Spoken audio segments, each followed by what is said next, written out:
Good afternoon, everybody.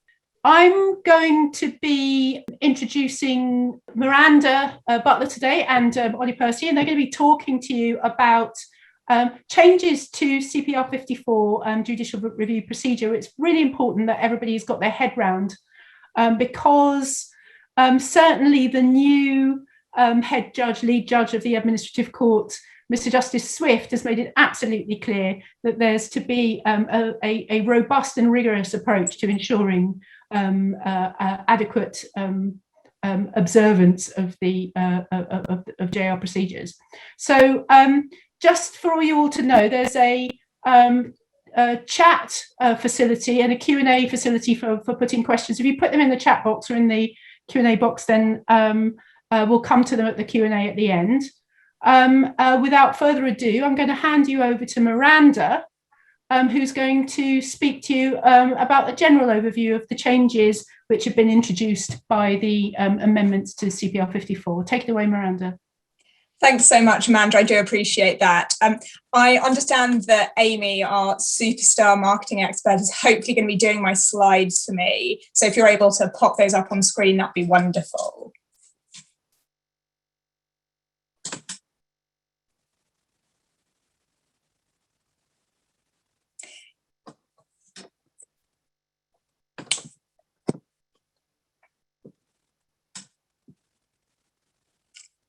Thank you so much, Amy. That's brilliant.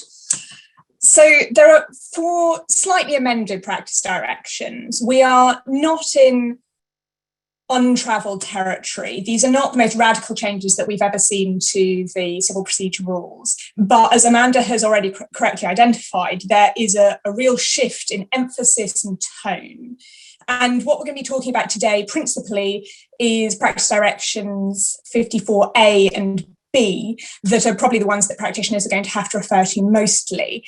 I'm just going to note at this stage also PD 54C, which deals with venue. It's fairly clear and self-explanatory and just worth knowing where it is so you can find it when necessary. If we could go on to the next slide, please, Amy, that would be great. So in the seminar held by ALBA last week, Mr. Justice Swift, whom Amanda has already alluded, he explained the 3 guiding principles behind these reforms, and he put them as fairness, clarity, and modernity. And of those, fairness is probably seen as the most important, but fairness is interpreted as requiring a high degree of predictability in how cases are prepared and presented. There's an onus on parties, but perhaps particularly claimants, to formulate and articulate their claim fully at the beginning of proceedings and not sneak in Trojan horses or suddenly bring up points at the last minute. Claims are meant to be clearly and concisely formulated at an early stage. And there is a shift, particularly in light of the technological changes that we've all lived through in the last year, there's a shift towards modernised approach to bundles and filing. Could you take us on to the next slide, please, Amy? Thank you. So the reason why we have a funnel here is because that's the image that Mr. Justice Swift has used to describe these changes. There's now an idea that the claim is going to start off with limits, with a page limit of 40 pages for the statement of facts and grounds, and then will be narrowed down through a shorter summary grounds of defence, and then skeletons that will now be limited to 25 pages. It's very important to recognise that these page limits are not targets. They are very much caps. And the court has been clear, even before these rule changes, that in the vast majority of cases, it should not be necessary to get near these limits. I think that for many practitioners, including myself, it's perhaps quite easy to get to or even above 25 pages for skeleton arguments. And it's quite striking that that's the same limit as is applied in the Court of Appeal, where, of course, they have the assistance of the judgment of the court below. If we could go on to the next slide, please. Thank you. The rules on bundling are still largely similar to what we've had in the last year, but are nevertheless worth reviewing. The claim bundle has got to contain the relevant documents set out in the rules, and significantly, we now are in the territory, of course, of both electronic and hard copy bundles, and the electronic bundles must be prepared in accordance with the guidance that you'll see is set out in the link there below. I'm probably not the only person here who has often faced the ire of judges who have electronic bundles that don't follow those very prescriptive rules, and I fully appreciate that they are quite onerous for practitioners to deal with. But certainly, speaking as someone who has to use those bundles in court, a bundle prepared in accordance with that guidance is worth its weight in gold. There's been a question whether the guidance link can be sent into this chat. I don't know whether that will, Amy will be able to do that, but the slides will be circulated at the end after this webinar. Just one note on the electronic and hard copy bundles. Mr. Justice Swift has emphasised that we are really moving into the territory of electronic only bundles. This is not me telling anyone to ignore what the rules say and start neglecting to put in your hard copy bundles. But especially in urgent cases, it's already the practice that only electronic bundles will generally be expected. And many judges are now, even in substantive hearings, working on a digital only basis. And I think that's likely to increase over time. If we could have the next slide, please. The rules on evidence, again, don't contain a significant substantive shift, but perhaps have a little shift in emphasis and focus. The rule at 10.1 in Practice Direction 54A notes the extent of the duty of candour on defendants in their detailed grounds and associated evidence, which is expressed as extending to identifying any relevant facts and the reasoning underlying the measure in respect of which permission to apply for judicial review has been granted. I think that you could take quite a broad or quite a narrow approach to that. I'd be concerned if that was intended to suggest any narrowing of the extent of the duty, but it's certainly a helpful reminder to have the duty of candour clearly stated at the beginning of the evidence section. Very importantly, paragraph 10.1 is in no way contradicted by paragraph 10.2, despite what may appear. Paragraph 10.2 tells us that disclosure isn't required unless the court orders otherwise, but what the CP are referring to there is disclosure as would be made in usual Part 7 claims under the CPR. We're not talking about disclosure pursuant to the duty of candour.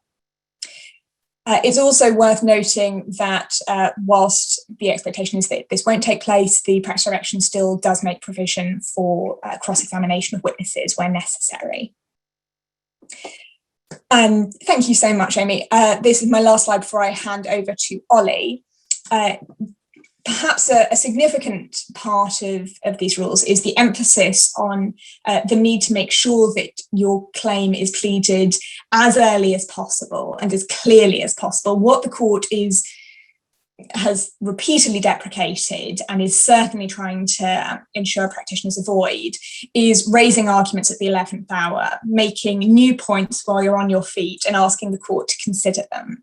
So where a claimant seeks to rely on additional grounds, they have to make an application in accordance with Part 23 of the rules. That application has to be made promptly and must be supported by evidence. So we'll need witness statements complying with all of the relevant procedural requirements, which set out why the amendment is necessary and why there's been any delay in making the application for permission to amend. So we are not going to be allowed to raise a slightly modified case in our skeleton arguments, as has sometimes been the case previously. This needs to be done promptly and clearly, and I think that there will be much less judicial tolerance for any deviation from the grounds as originally pleaded. I'm going to hand over to Ollie now, who's going to talk a bit more about the general changes and also talk to us about interveners. Thank you very much, Miranda. I know that we're doing really well for time, which Mr. Justice Swift would be very pleased with. We're keeping in the spirit of the practice direction of our 1.5 hour limit being a target, which will be more concise in relation to. maybe. I'm going to speak about interveners next, which I think is probably the most problematic amendment to the practice direction. And I'm going to go for the old practice direction first and then compare it with the new one. And as such, hopefully highlight the problems that we're going to see with practice direction in relation to interveners going forward. So in short, there wasn't really much of a formal procedure for applications to intervene beforehand. As you'll see at 13.3, an application for permission should be made by letter to the admin court, identifying the claim, explaining who the applicant is, and indicating why and in what form the applicant wants to participate in the hearing. That was essentially a sketch of what your intervention would look like, rather than having your intervention ready to go when you apply to intervene. You could then flesh out your legal arguments and flesh out and find your evidence. However, that has now changed, and this is an important change. Next slide, please, Amy. So now looking at the changes here, there's a distinction between an evidential-based intervention and a legal-based intervention. If the applicant requests permission to make representations at the hearing, the application should include a summary of the representations the applicant proposes to make. So this is just a legal submission, as it were. If you're trying to make just submissions on law, you can still do largely just a sketch of what you're going to say. You don't have to have your submissions in at the point of application. However, note 12.4.3, if the applicant requests permission to file and serve evidence in the proceedings, a copy of that evidence should be provided with the application notice. This is essentially front-loading the process of intervening, which will create significant cost for NGOs, who are the usual interveners, and might make the risk of intervening not worth it. You could do all of this work and then not actually be granted permission to intervene. So next slide, please, Amy. So what to think about when intervening now that the new PD is in force? Well, the first thing you need to think about is, why am I intervening? What is the purpose of this intervention? Can I add value without expanding scope? And that's the magic rule that existed before the amendment to the practice direction and persists, but persists with greater emphasis. So here are 4 things that I think are quite helpful to consider. There might be others, and I'd be really interested to hear people's views on the new rules on interventions in the Q&A later. The first is forum. The admin court is not the only place to intervene. And many interventions are by NGOs who are trying to advance their campaigning efforts, and litigation is part of their strategy for impact. That's a perfectly noble thing. The High Court is not the only place to be doing that. Notably, this does not affect at all the Supreme Court or Strasbourg, where you can also intervene and potentially make a significant impact. On my reading of the rules, this doesn't affect the upper tribunal or the Court of Appeal either. And the upper tribunal's jurisdiction for judicial review can be an important place to make particularly migrants' rights related interventions. A notable example, I say notable because I was involved with it, but an example was Public Law Project's intervention in a case called FBNNR, which was a challenge to the Home Office's removal windows policy. Systemic judicial reviews happen at upper tribunal, and need to remember that. So type of intervention, is it going to be evidential or is it going to be legal? And given the newer sort of constraints on intervening, NGOs who want to make an impact might think more carefully about a legal only intervention rather than an evidence heavy intervention. And there are ways of doing a legal only intervention which advance the aims of your NGO and the message of your NGO without requiring a significant evidence base. One example of that is, for example, in the human rights JR, if you are representing a child rights organisation, you could make submissions on the UNCRC, the UN Convention on the Rights of the Child. That would be a strict legal submission, but would be a way of advancing that NGO's particular aims. So timing, and this was always an important issue beforehand. Note the previous practice direction made explicit reference to promptitude. So you need to be acting early and you need to be acting quickly if you're going to be intervening after the amendment to the practice direction. That was the case before, it is the case even more so now. So here are a few points that I think might be useful, and certainly not an exhaustive list. So the first is evidence and how you keep your evidence as a prospective intervener. So I acted, led by Amanda, in an intervention by Project 17 in a challenge to the NRPF policy. And we had to turn that intervention around in an extremely short period of time. That was made all the more easier by our client, Project 17, having a fantastic evidence base that was really well organized. They had data that was kept in a really sensible way, which could be extracted and placed into their main witness statement quite easily. They had previous witness statements from supporting claims for judicial review that could be adapted. Having your evidence in a manageable form that can be easily adapted reduces the impact of this evidential upfront loading that's being required by the practice direction. And I think a serious look at how you keep your evidence is probably the most important thing. Monitoring what's happening in the strategic litigation space for your NGO or your client's NGO is really important. And the earlier you know that a case is happening, the more time you have to prepare. And there are various different ways that you can keep an eye on this. Crowd justice is one example. A case which is still in pre-action stage can be crowdfunding, and then you can keep an eye on it as it develops and goes to applies for issues and potentially gets permission well ahead of a substantive hearing, giving you plenty of time to apply. Google groups such as the Housing and Immigration Group quite often discuss strategic litigation. Similarly, social media posts pop up from time to time, sometimes with barristers talking about cases that they're very proud to be involved with.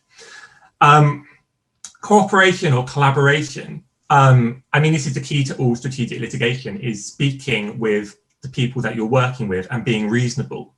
So that means speaking to all of the parties that are working in the sector, knowing who's doing what, etc. That's links in with the monitoring point that I just made. But more generally, you want to be cooperating with the parties so that they are on notice of as soon as possible about your intention to intervene. Now, the problem with the evidential front loading is that you won't have the parties' pleadings necessarily or evidence unless they're cooperative with you.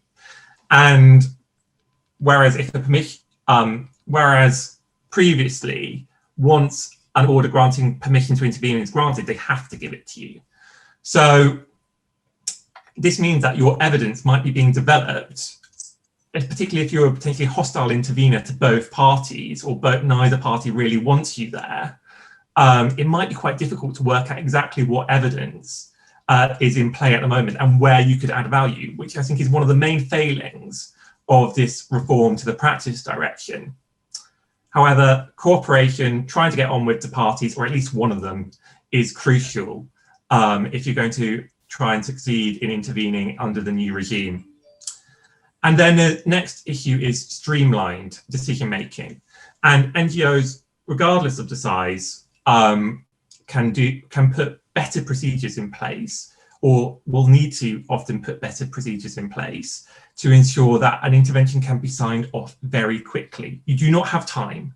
So if when developing a strategic litigation strategy, you might want to put procedures in place so for expeditious sign-off, i.e. delegated sign-off to from trustee board to the director, etc. So these things can be, these decisions, which might need to be made in a day or so, can be made in a day or so without a full meeting of a trustee board, for example.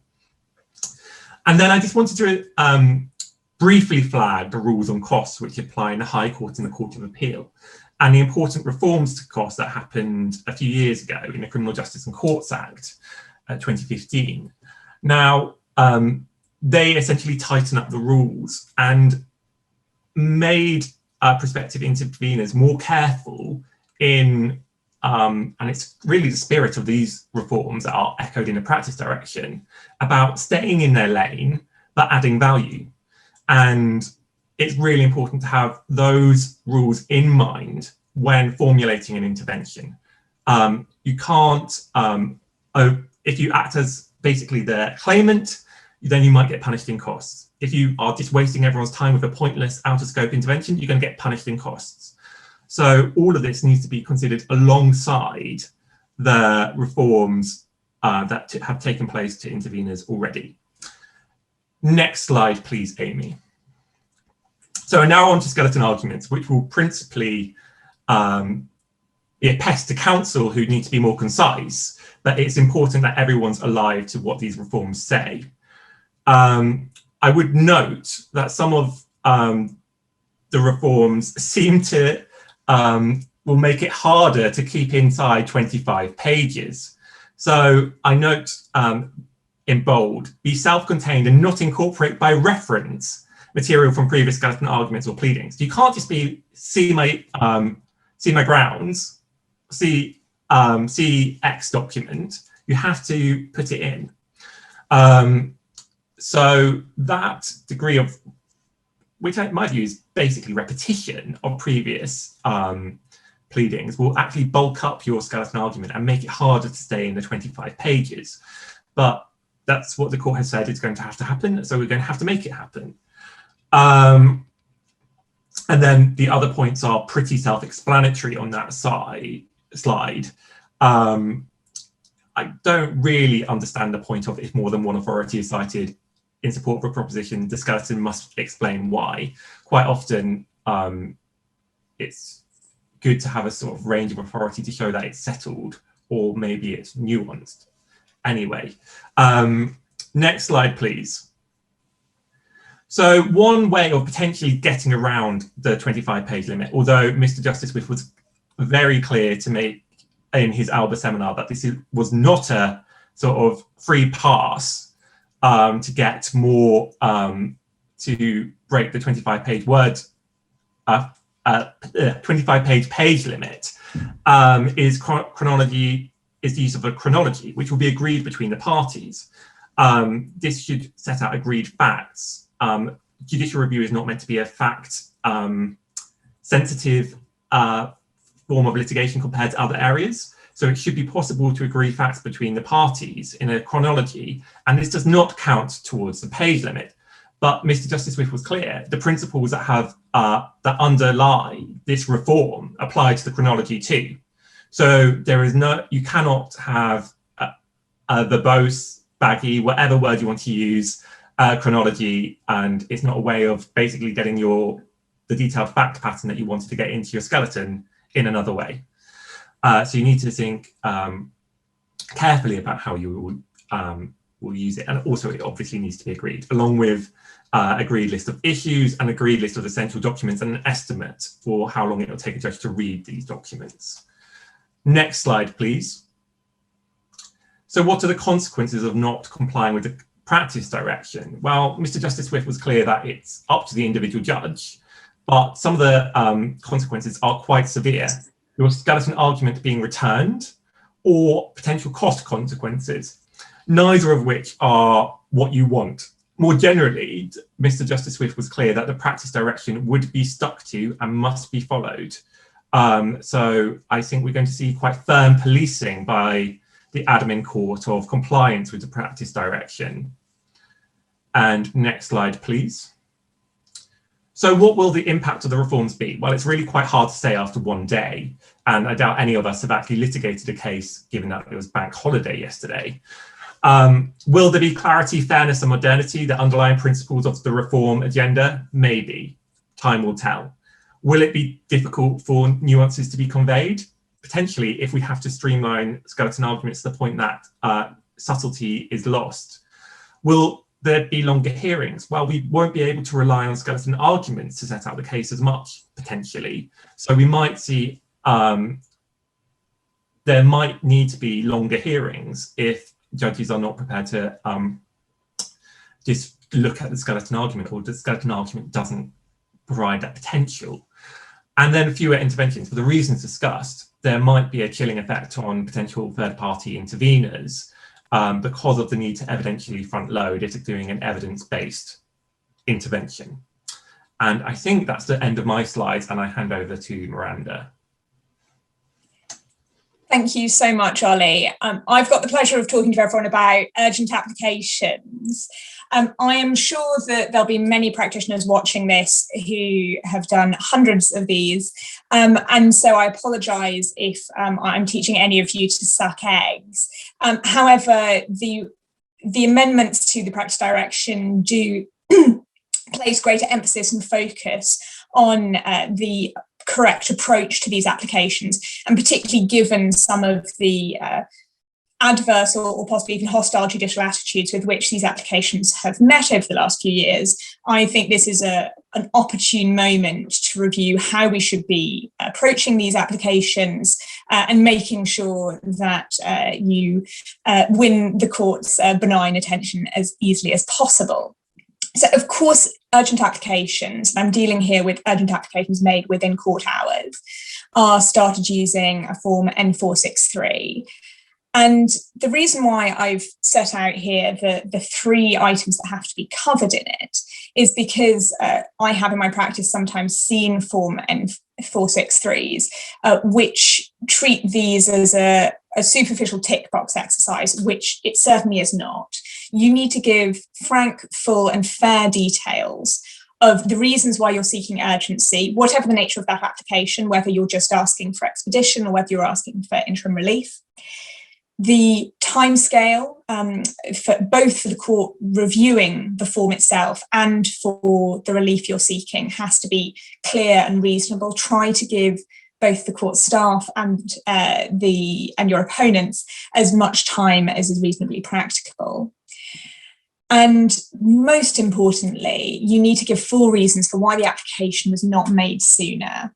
And very often, practitioners, quite rightly, mindful of the pre-action protocol and the need to bring particularly urgent applications to the attention of the other side, spend quite a lot of time and effort setting out their case in pre-action, trying to give the other side a reasonable amount of time to respond. That is no bad thing, and I'm certainly not discouraging it. But my advice at this stage would be, remember, as soon as you're instructed on an urgent JR, that you're going to have to justify, quite possibly to a slightly grouchy judge who's annoyed about having been got out of bed, as to why you're making the application at this time, and why you couldn't have made it sooner, why you couldn't have made it with greater notice. Next slide, please. If you're making your application within court hours, you should also put in a paginated and index bundle, and I'm afraid that that should be prepared in accordance with the bundling guidance. I've found that the court can show some latitude here. In the occasional extremely urgent case, my instructing solicitors have filed a bundle that doesn't strictly conform with all the guidance, craved the court's forgiveness and filed that later, but avoid that if you possibly can. I generally find that most of the electronic bundle preparation can take place even while grounds are being urgently prepared. Significantly, PD 54B emphasises the various items that need to go into that bundle, some of them obvious, such as your grounds, your key evidence, pre-action correspondence, but also any correspondence regarding your urgent application. And I want to flag that up because if you take away one point from my what I have to say this afternoon, it is put everything in writing to the other side when you're making these applications. You can often do your application an awful lot of good in front of a judge if you can show that you have really given the other side enough rope to hang themselves, that you have given them every opportunity to be aware of the issues in the case, to take action, and also if you flagged up to them very clearly the nature of the application you're going to be making. So that should all be in your bundle along with the draft order. If you're filing in London, you just use that email address, as I've already indicated. With urgent applications, fortunately, we don't have to worry about hard copy bundles. And again, if there's a question about venue, you can have a look at 54C. One of the points that I was rather struck by in these rules is the emphasis on filing the bundle on the defendant before filing it with the court, if possible. Realistically, in many of the most urgent applications, that wouldn't feasibly be possible, but at the very least, we shouldn't be seeing the court as the starting point for filing bundles. They should be getting them at the same time as the defendant and any interested party at the very latest. Thank you. Next slide, please. I'm going to be slightly repeating myself here, but it bears repetition. Put the other side on notice. Of course, you will have sent your pre-action letter, but you need to flag up the fact that you are seeking urgent interim relief or other relief, that you'll be seeking expedition, the nature and reasons for that. I've also found it's best practice to keep the other side updated, even if they're not responding to your correspondence. Tell them we are going to be issuing this afternoon. Here, we've issued this afternoon. We are asking for an oral hearing. An oral hearing has been listed. I was in a matter in the High Court on Christmas Eve last year, which was fun. And I was able to say to the judge that even though we'd had no engagement from the other side whatsoever, we had told them that there was a hearing happening and we had invited them to attend. And then at the very least, you can show robustly that you have done everything that was in your power. And having a clear paper trail of that is very helpful.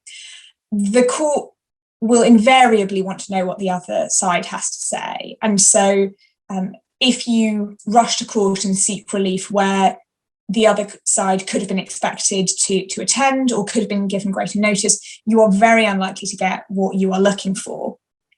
This is slightly subject to a point I'm just going to come on to you now. Amy, next slide, please. Thank you. So paragraph 2.3 of Practice Direction 54B recognises that in cases where you're applying for urgent interim relief, these may be the most urgent cases that the court is dealing with, and therefore may necessarily be ex parte because, for instance, your client's literally about to be put on a plane. And so what they emphasise here is the fact that quite possibly the crucial matter in the claim is may need to be determined without reference to the defendant, and therefore the onus is on you to identify all matters relevant to whether or not interim relief should be granted. And crucially, at paragraph 2.2, it emphasises that the applicant will be expected to have taken reasonable steps to investigate matters material to the application. And your application must be supported by evidence contained in a witness statement covering all material issues. So judges will be expecting us not to turn up and repeat our client's instructions, but to turn up with evidence signed with a witness, signed with a statement of truth that articulates what steps have been taken to ask for disclosure, what steps have been taken to liaise with third parties relevant to the claim, to identify lacunae in the case and address those. And so I think that, perhaps somewhat like the case of interveners, that front loading of work, whilst very onerous, is something that we're going to have to learn to live with. And so I think my takeaway from this point is trying to demonstrate that you recognise the need to engage with the other side. You've tried to give them as much time as you can. You've kept them continually updated, and you've done as much of their work as you possibly could.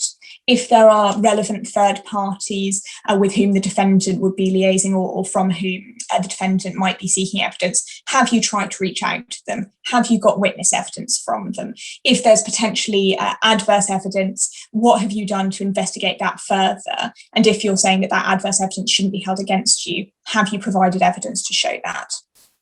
Thank you. Next slide, please, Amy. And I'm sure I don't need to remind anyone who's watching about their duty of candour, but it is always worth remembering quite how high the duty of candour is here, and quite how willing the court has been to criticise practitioners who aren't seen to be making full and frank disclosure, including of unhelpful material, or who are otherwise seen as not properly using the urgent procedure.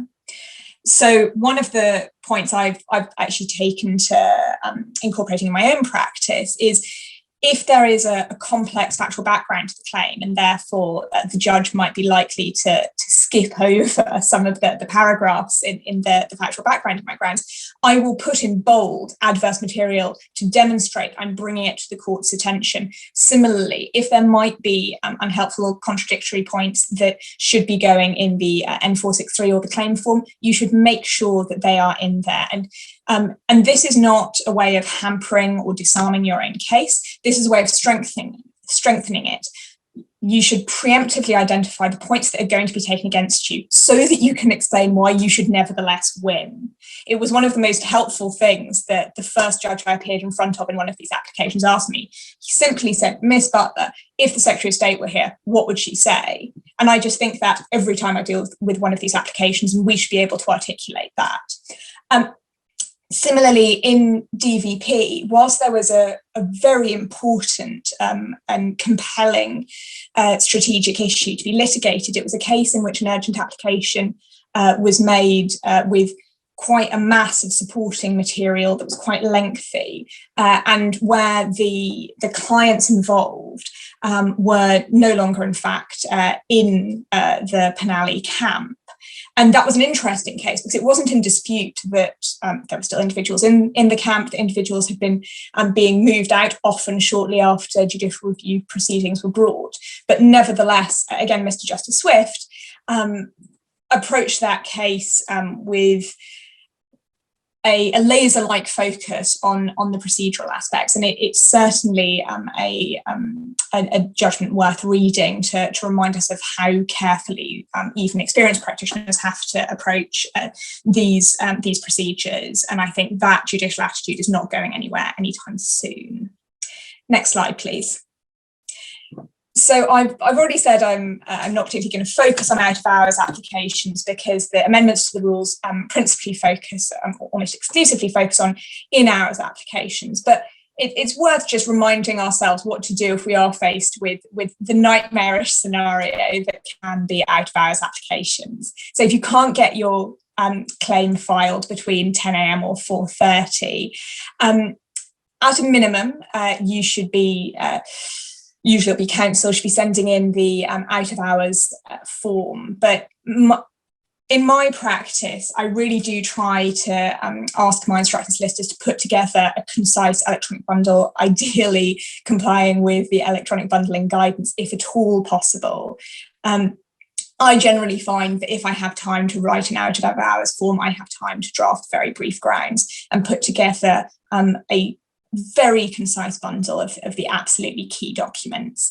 The relevant procedure is set out very helpfully in the Administrative Court Judicial Review Guide. And one of the reasons why I wanted to touch on this is because I think the Judicial Review Guide summarises one of the key things we should always be thinking about when we're making urgent applications. It tells us that representatives should only make an out-of-hours application if the matter really cannot wait until the next working day. So whenever we're preparing urgent applications, be they out-of-hours or not, I would suggest that you ask yourself, in the tone of a very grumpy judge, are you sure this really cannot wait until the next day? That's everything I wanted to add on 54B, and I'm going to hand back to Amanda now. I think it's going to touch on the reason why we have these amendments and why we're in this brave new world. Thank you.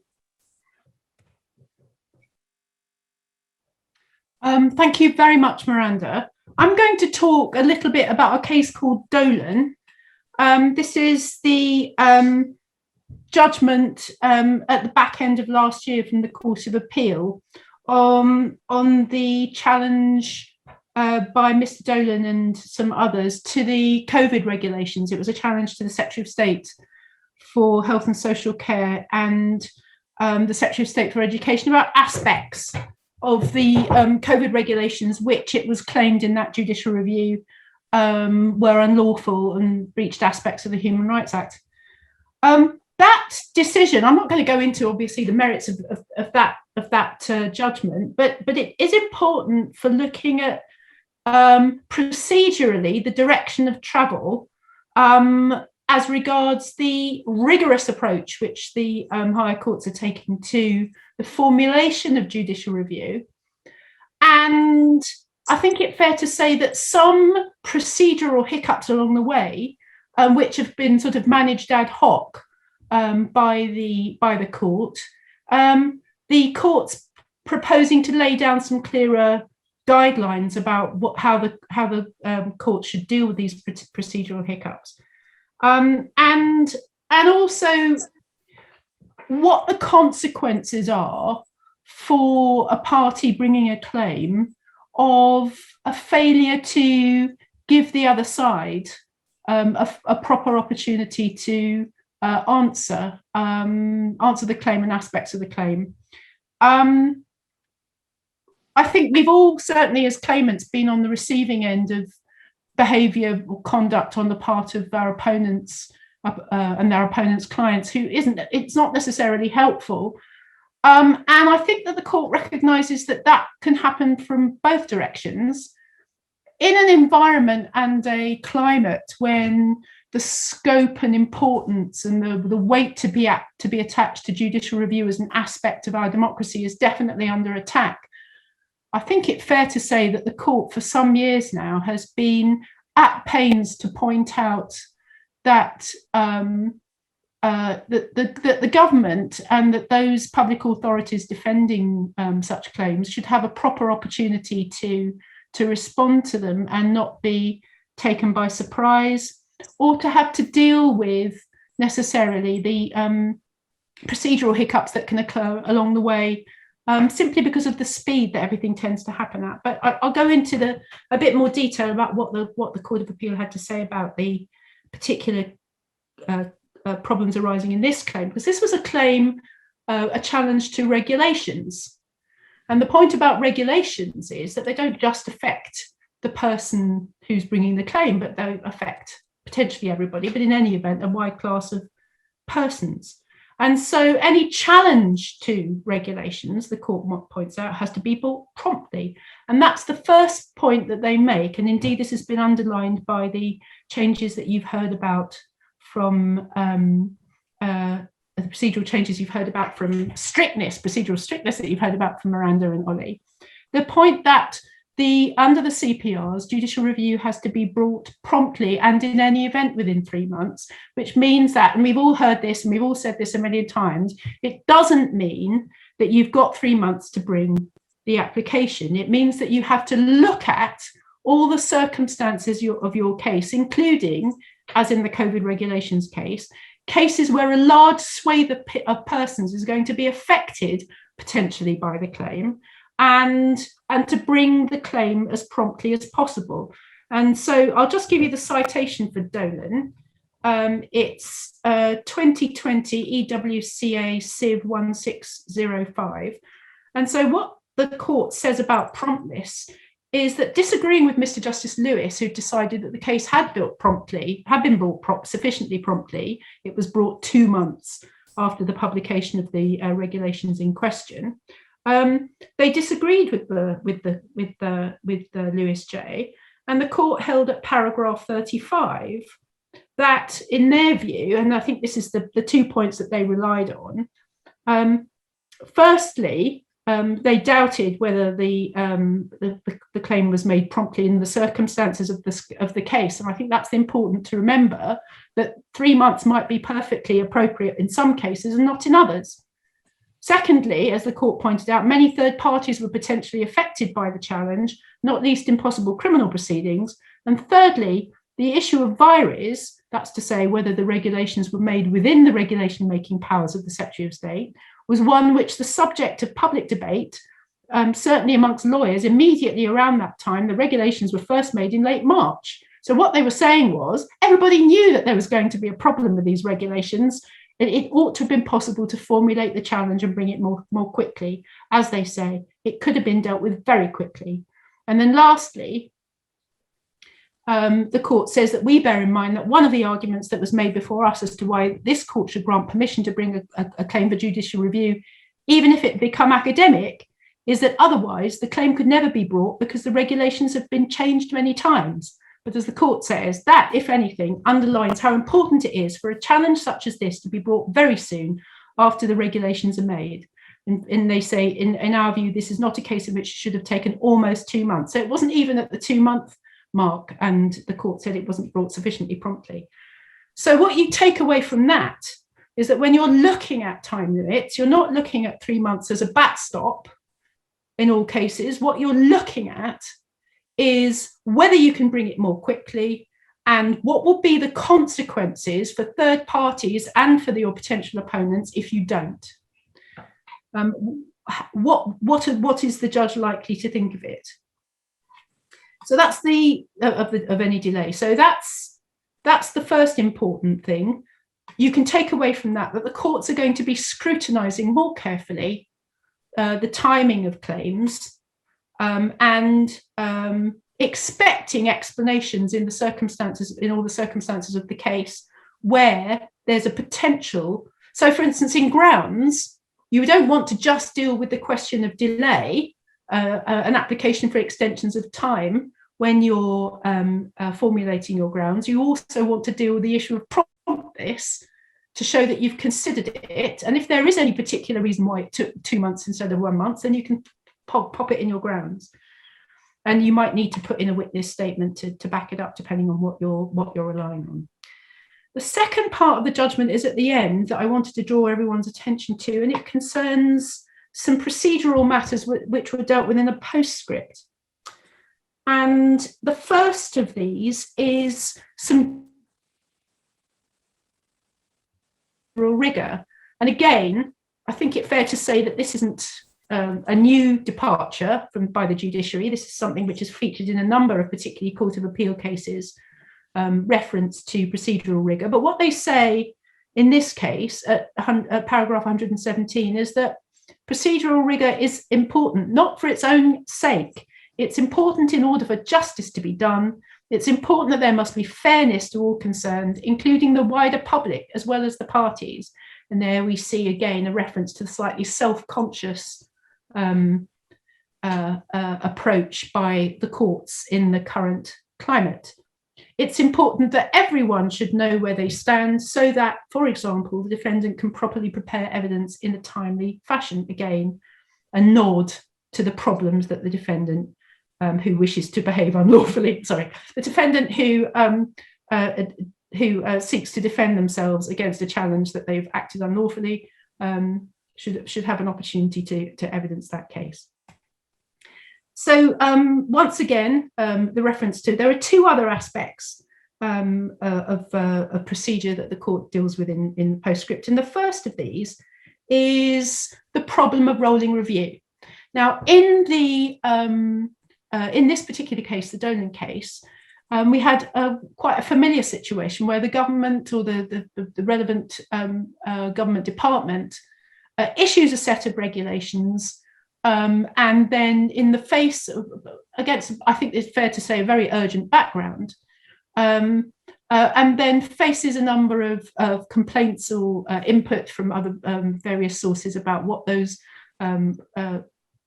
regulations should contain and what they shouldn't contain, and then sets out a revised version. And that might go through several iterations. And I think it's fair to say that the regulations in this case did go through several iterations.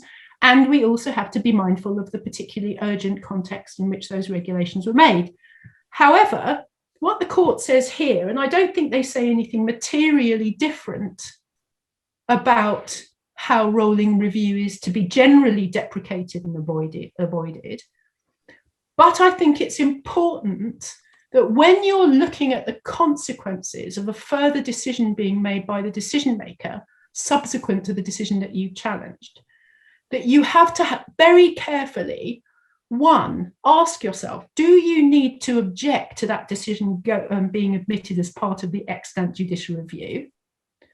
So it's not just a question of rolling with the punches. Is that something that you wish to make a submission that the government department or public authority shouldn't be permitted to rely on it?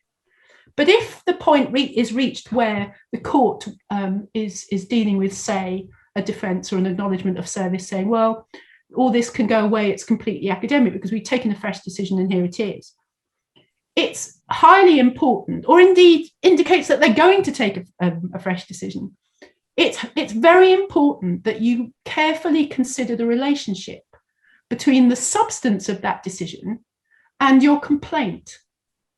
You have to look at that rolling decision and say, does this deal with the complaint? So, for instance, if you've made an allegation that a decision is perverse, that's to say the conclusion is one which a rational decision maker could not be permitted to reach, then if they make another decision on the same facts in the same way, notwithstanding that their reasons might be a bit better, you may well be able to argue that that decision is not a remedy. So you might be seeking for the court to permit you to amend your grounds to reflect the fact that although there's been a further decision, it doesn't touch on the remedy that you see.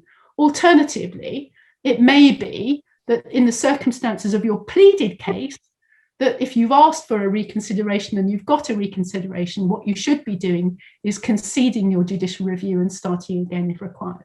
So what I'm trying to point out is that procedurally, rolling review is difficult.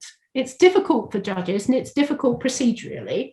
And the task that you must undertake when looking at whether you are about to ask the court to embark on what's been termed a rolling review is to carefully examine the relationship between the content of the new decision, the way it's taken, and the extent to which it is an answer to your complaint.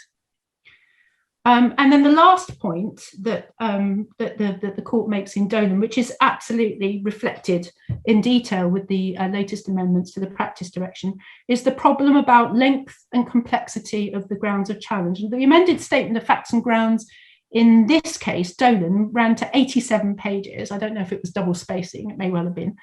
And then followed by supplementary grounds, which were another 13 pages. I frequently see and have to cut down grounds which include huge swathes of sections from judgments, paragraphs of replicated from judgments, several authorities cited. My advice to anyone who seeks it, and my approach on grounds, and I think is reflected in what the court says here, is to make sure that your point, your best point, sings out of the documents in the first few paragraphs, and it must sing out of the grounds. And if and to the extent that, and obviously when you're putting in your application for judicial review, you have no way of knowing whether the judge that picks up your case is going to be a deputy who's just started or somebody who's very familiar with the area. I don't know, and I haven't tried it yet, the extent to which it would be an offence under the new practice direction to put in an appendix containing the legal framework that the court can have regard to. But if you didn't put it in attached to the grounds, you could put it in attached to the authorities, central authorities, as a sort of aid memoir for the court. So it's not. I'm not saying that you have to abandon your attempt to educate a high court judge on about your specific area of law, about which you know much. But that the grounds themselves should be as concise as possible, and that's certainly reflected in the grounds must be stated shortly and numbered in sequence. I'm a very big fan of calling grounds 1, grounds 2, grounds 3, ground 4, because then we all know where we are. It's not. It may appear clumsy on occasion, but there is nothing better than clarity for the busy judge having to hack through piles of permission applications. And so there's nothing bad about the direction of travel. The important thing to remember is that when you're looking to do something which might diverge or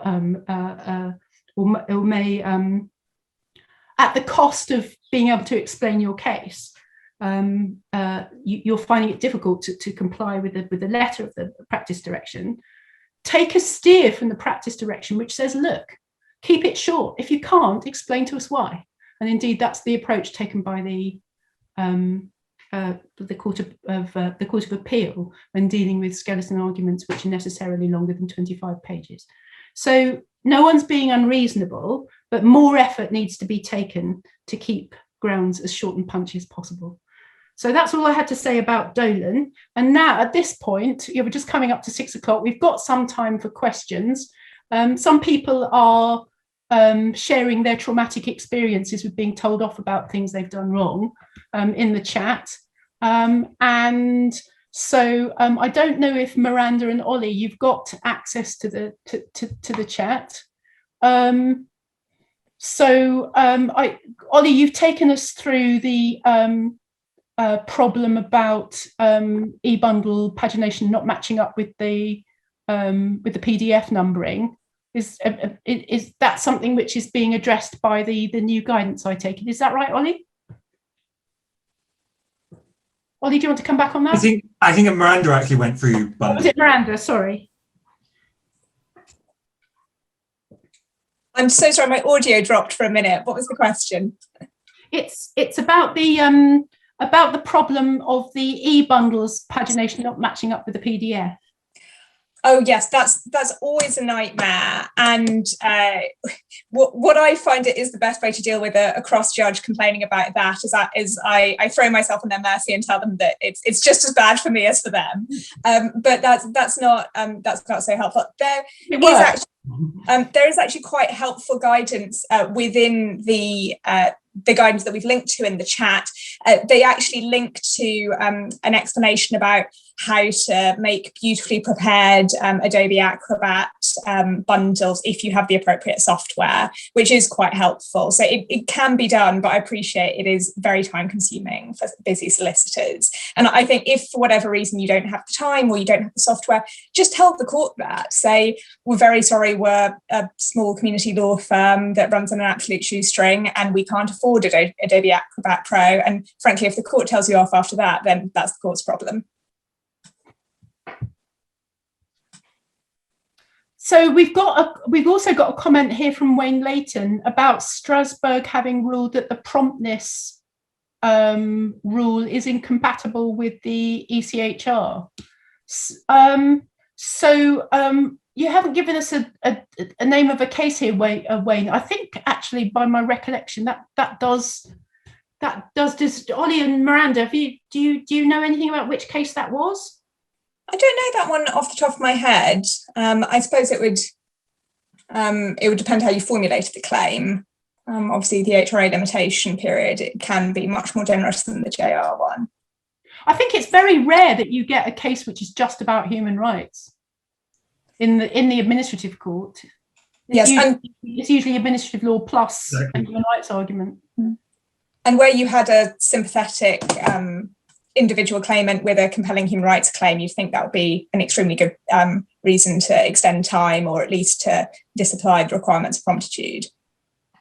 I mean, once again, we're not in the realms of hard and fast rules, apart from the 3-month backstop, which even obviously is subject to extension on application if the court's satisfied that there's good reason. But again, if you've got a court authority which you can pray in aid in saying that you should have longer than the shortest possible period that the court might think was reasonable, then sure, there's no reason in principle why you shouldn't advance it as a reason why a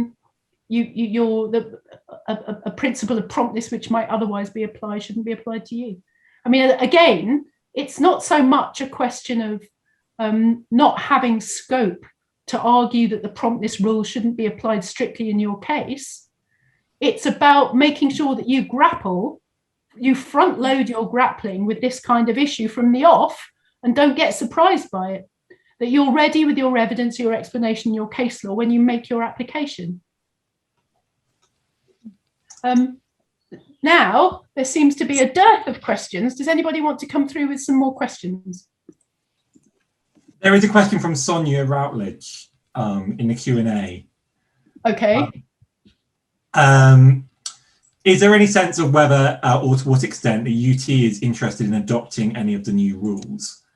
And I imagine it's like Amanda was saying, there's a culture developing of concern about judicial review being under attack and a prudent approach to judicial review. I don't think there's any formal announcements of adoption or intention to adopt. They'd have to go through the tribunals. Exactly. I mean, it may be that something's in the pipeline from them, but don't forget also that the upper tribunal is a creature of statute, and its rules are set down quite comprehensively in the upper tribunal rules in respect of judicial review and the various practice directions. And as I say, because upper tribunal rules and judicial review in the upper tribunal is a composite, you know, it's across the piece of all the subject areas that the upper tribunal deals with on a review basis. Yes, it would all have to go through the process of rulemaking through the tribunal committee. When in doubt in the upper tribunal, I veer towards adhering more closely to the CPR, and I've never been told off for that. But I also think it slightly depends on your individual judges. I think you know, some of them will expect you to behave as though you're in the High Court and some of them won't. I think there are some aspects of the upper tribunal immigration and asylum chamber where they seem to have a somewhat unhealthy upturned petri dish of a culture, which deals with some of the issues. So, for instance, like what the upper tribunal judges think is academic. You know, what academic means. They think that you have to go away if the Secretary of State says they're going to reconsider a decision.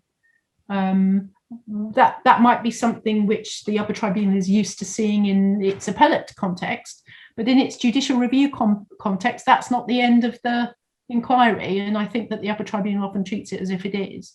So, you know, I do think that there are some ways in which upper tribunal culture in dealing with those kinds of questions doesn't properly reflect the exercise that an administrative court judge would undertake. I don't know if you've got anything to add to that. Oh, we've got another question about interveners in the chat. So I'll just read this out. Although with mixed success so far, and this is Kush, I found NGOs often equipped to provide expert evidence. So CPR 35.4 is a potential backdoor route to introduce their input. Yes, I mean, I don't know. Expert evidence in judicial review tends to be a little bit problematic. Because they'll often they take the same approach that as to civil proceedings on the necessity of the expert evidence. But I agree, actually, if it can legitimately be described as input, as expert input. What are you going to say, Ollie? Also, if solicitors have close relationships with NGOs, quite often the same evidence could be just put in by a witness statement when issuing the claim. So I think it's the importance of collaboration and good communication between solicitors and the sector, so that evidence base is ideally put in by a witness statement, mitigates some of the risk of the amendments.